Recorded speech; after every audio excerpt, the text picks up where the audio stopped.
So what's going on, guys? In this video, I'm going to show you guys how to bring in more deer to your property very cheaply, inexpensively, and pretty easy. So what's going on, guys? Welcome back to Carrasco Ranch. My name is Robert. If this is your first time tuning in. So really quickly, I just want to apologize. I am a little under the weather, so you may hear me like sniffling and clearing my throat. So I do apologize for that. But yeah, so we're going to go ahead and get into this video. So I had a subscriber reach out to me and be like, hey, how can I bring in more deer kind of on a budget, because corn is so expensive these days. So this is something me and my dad have always been doing for a while alongside other things. But this is one of them, and it's been pretty effective, especially now as times have gotten a little bit more expensive. This is something that we're kind of leaning towards more now often than we have in the past, just because things are more expensive. Corn's expensive, feeders have gone up, everything's gone up. So I'm going to also take you off the tripod and kind of explain as I walk around as well, and kind of show you in detail what's going on and how we're doing it. So as you're going to see, there's a lot of greenery. And during the winter time, everything is dead. There's no greenery. Come winter, everything has died off. But there are some ways you can still create some type of greenery even when everything has died off. And I'll show you guys also along the way what I'm talking about. So as you can see, everything is green right here. So honestly, my dad's the one who's been pretty much taking care of this little area for me, but he comes out, he'll come out here and cut all this stuff. So all this stuff gets cut, right? When it gets cut and you keep cutting it regularly, the aroma alone will bring in the deer around that time. You know, a day or two after it's cut, that aroma, I guess, attracts the deer. So they'll come in here and graze on all this stuff. So once we start getting closer to the season, he stops cutting, and I'm going to show you right now what I'm talking about. He stops cutting like a particular area. So like this, I don't know, and as far as acreage, how much it is, it's probably 1/8 of an acre or so. It's not very big, maybe a quarter of land that is left uncut from the last previous cut. All this stays uncut, so the grass is a little bit taller, and it gives the deer a little bit more room to graze on stuff. So they'll come out here. I have cameras hanging on some of the trees. I get a lot of big bucks to come through here. I'll probably put up a short of just trail camera pictures that I've pulled off recently. So stay tuned for that also. And don't forget to like, share, and subscribe. And let me know in the comments if you've ever tried this or you used it as well. Yeah, and let me know down in the comments what you guys think about this. So yeah, so say all this remains uncut. It's a little bit taller because we haven't cut it recently. As we get closer to the season, this stays long. And what it does, it gives the deer a particular area to come in and graze on. The reason it works is because there's trees. So if you have an area that has trees and you can still get some sunlight in there and you can kind of keep it mowed down, it'll always be popping up green, popping up green. So once we start getting more and more frost, the trees will kind of accumulate all the frost on the trees, and then everything underneath will usually stay, you know, green for the most part.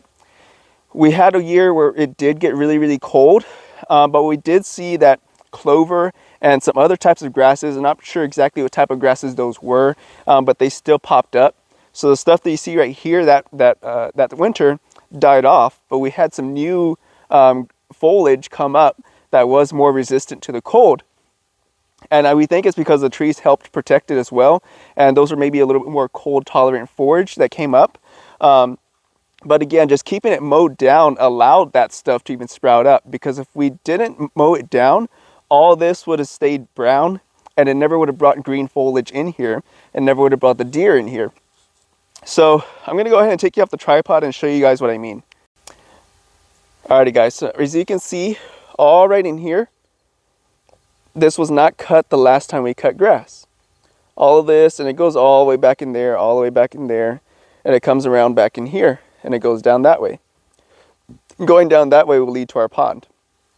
As you can see here, this is all freshly cut. This was cut within the last week or so. And so all of this is still going to remain green. We're going to get more clovers that are probably going to grow in here come later in the winter time. And this longer forage will stay green even through the winter, so we'll still get deer that come in here and will graze, because this is the only place that there is greenery around. So if you have big trees like this that we have here, kind of zoom out so you guys can see, if you have an area that has a lot of trees, a lot of those trees will capture a lot of that frost and a lot of that coldness. And as long as you keep it mowed underneath, most of the time, you can keep some type of green foliage underneath. Even whenever, like I said, that one winter, we still had some different types of grasses that would pop up. But if we kept it long, which I'm going to show you what it looks like if you never mow it down, nothing will ever grow there. It'll always stay like dead, but you'll still get some little green that pops up, but the deer are not going to come and feed on it. Again, so here you can tell that this was just freshly mowed. We were just standing over there when I was talking to you. So all this was freshly mowed. This is a different type of grass though. This is like a second choice grass. All this is like second choice. This isn't their primary choice. They'd rather be over there. That grass is a lot more lush, has a lot more water content. That's a lot better for them. So you'll notice they'll start picking at that first. If that ever was to go out, they'll be coming over here. But yeah, so if we didn't keep this stuff mowed down, it would be dead. So now we're in an area that has never been grazed by cattle. It's never been mowed. It's never been touched. And so this is what it looks like. And this is what the entire property would look like. That little patch we were just showing you, that's what it would look like. It would look like this. You know, you got a little bit of greenery here, a little bit here and here, but for the most part, it's all dead. That's what it would look like if we were never to cut the grass over there where we just were at. So just for reference, guys, so this is what it looks like when you do at least one cut in a particular area. You can see it's a little bit more green, and it has a little bit more foliage. But again, a lot of this tall stuff here isn't going to let all of the smaller foliage sprout out because they're not going to allow the sunlight down to the soil. But this was cut one time in the beginning of the year. It wasn't for any particular reason. We just cut it. It wasn't for the deer or anything like that. We just happened to cut it. But I just wanted to show you guys what it looks like. The difference between never ever cutting grass, at least cutting it once, and then keeping up and keeping up with the maintenance of the grass, which is where we were just filming at. And again, so here is what it looks like when you keep up with it and you keep cutting it. It turns out really, really green.